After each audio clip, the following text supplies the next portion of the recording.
Okay, we have an energy conservation problem, and this problem has two objects. So two buckets are tied to the end of a massless rope which goes around a massless and frictionless pulley.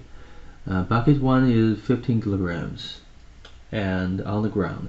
Bucket 2 is 18 kilograms and 3 meters above the ground. They're released from rest, so that's the left diagram depicting that. When the buckets are passing each other, how fast are they? So okay, fast. That's the speed. That's the middle diagram. And when bucket 2 reaches ground, how fast is it traveling? So two speeds. So when we're doing energy conservation problem, we want to first establish what is the total mechanical energy. What does it include? So this must include both buckets, right? And because the buckets can move vertically, they have both kinetic energy due to translation and also potential energy due to gravity. And it should be convenient to set up a potential energy reference point, zero potential energy at the ground level. Right, so let's do that. We'll have a y-axis. Oh, that's a little tilted. Let's do it another time. Look better. So we have a y-axis that points vertically up and its origin at the ground level. And before we do the problem, we want to assign these so-called timestamps for these snapshots. Because we already have 1 and 2, we'll use Roman numeral 1, Roman numeral 2, and Roman numeral 3. So this depicts the sequence of the event. So 1 happened before 2, 2 happened before 3, and at each snapshot, I should be able to describe the total mechanical energy. Alright. So let's switch to black. We'll write the total mechanical energy. So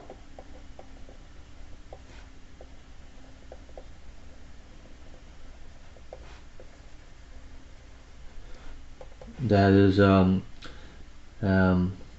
E mechanical 1 plus E mechanical 2. Right, so this is the E total. So let's make some subscripts. So E total, and E1 and E2 they're basically the same except for their masses, right? So E1 is K1 plus U1 due to gravity, right? And E2 is the same. E2 is K2 plus U2 gravity. So our E total is K1 and K2, so 1/2 M1 V squared plus 1/2 M2 V squared. Well, the reason I'm using the same exact speed V is because the two objects, the buckets, are connected. Their speeds are exactly the same, although they're traveling in different directions, opposite directions. Their speeds are the same, so I don't need to distinguish between the two speeds, and that helps. So another one, potential energy due to gravity, the first one. So I'll do M1G Y1. Y1 would be the first bucket's height, and then M2G Y2, and because they're connected, and I had the 0 meters and 3 meters, so let's mark the bottom of the second bucket as 3 meters here. Okay, so the bottom of the first bucket, 0 meters at the origin. So these two, because of the rope is connecting them, they're only going to be in this relationship, the y1 plus y2 is equal to 3. So let's assume that y1 rises by a meter, then y2 must drop by a meter, right? So the 1 plus the 3 minus 1 is 2, 1 plus 2 is 3, right? So the amount that y1 increases is the same amount as y2's decrease. So they always add up to 3. Although that doesn't really matter exactly to you, it's an interesting relationship. You can basically remove one of the heights by using this, so that this tells you y2 is equal to 3 minus y1. So that helps us reduce unknowns. And now we can combine the terms, these two terms, so 1/2 m1 plus m2 v squared plus m1g y1 plus m2g 3 minus y1. Alright, so now we have total mechanical energy. We can calculate the total mechanical energy at 1. So this is the Roman numeral, excuse me. So Roman numeral 1, total energy at this snapshot. So there's no motion. The system was released from rest. So the V is equal to 0. So the snapshot, although well, literally speaking, a snapshot, just one photograph, does not record the velocity. The snapshot I meant was, well, maybe a sequence of snapshots during that time, so that we can account for the mechanical energy, including the motion and also potential, right? So that's 0. So this whole thing is a 0. So 1/2 m plus m 0 squared. And then the heights, we can see it just from the diagram, relatively straightforward. This is a 0.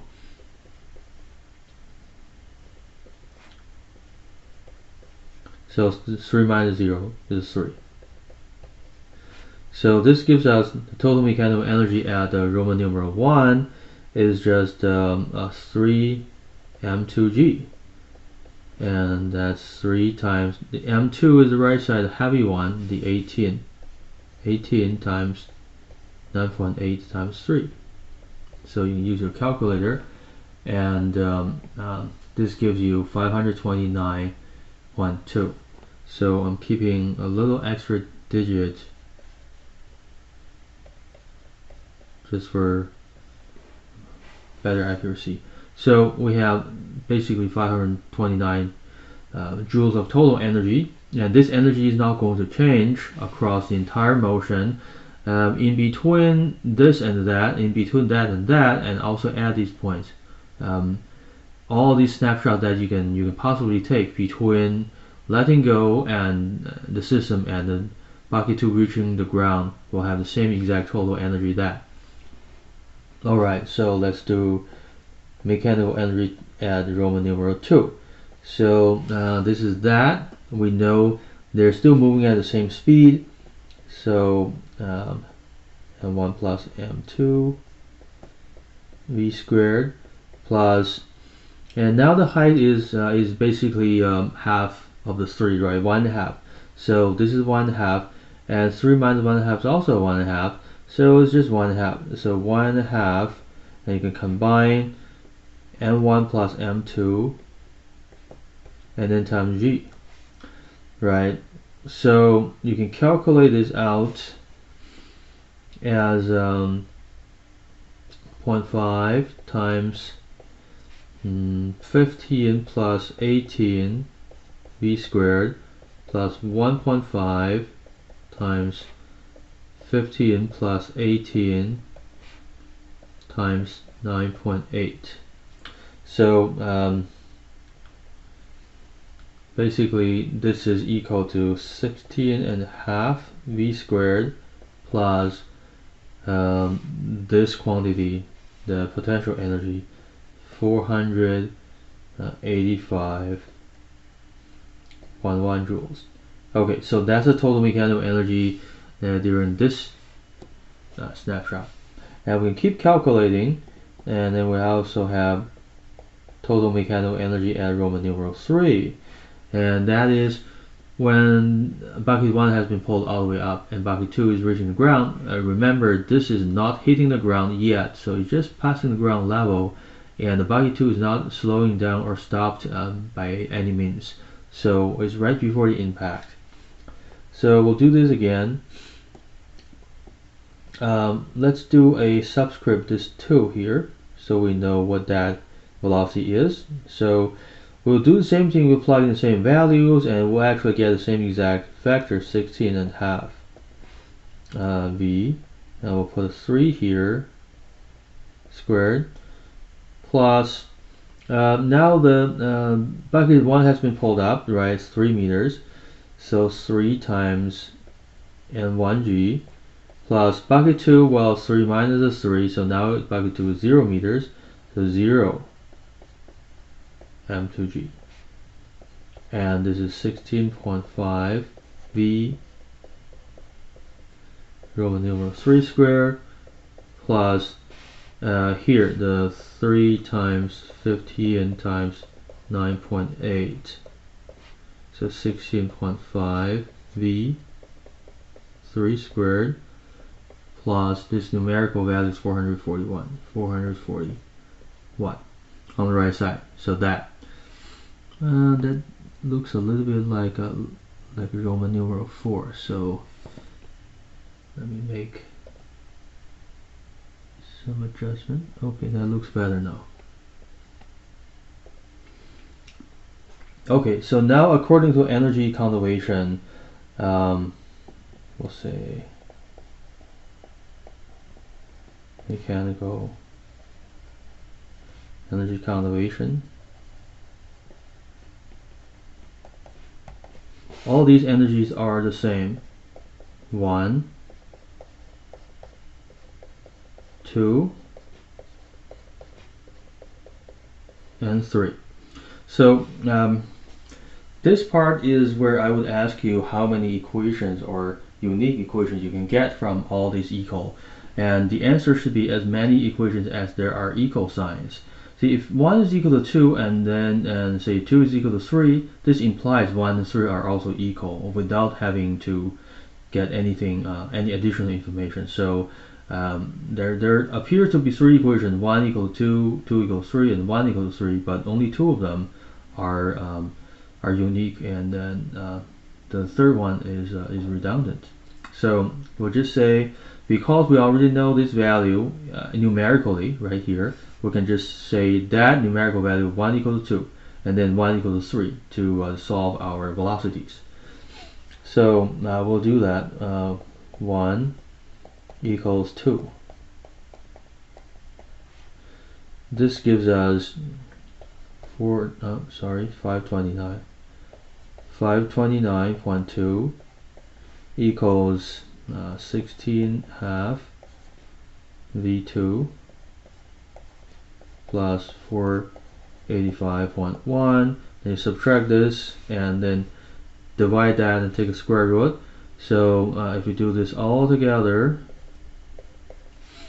I think I have some space for that. So 529.2 minus 485.1, then divide out the 16.5 and also take a square root.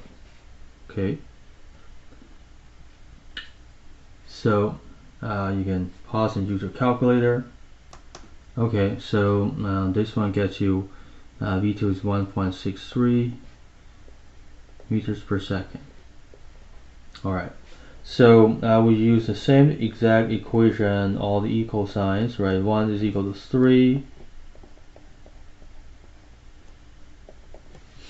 and we have the same number, the total mechanical energy, now distributed slightly differently. 16.5 is the same,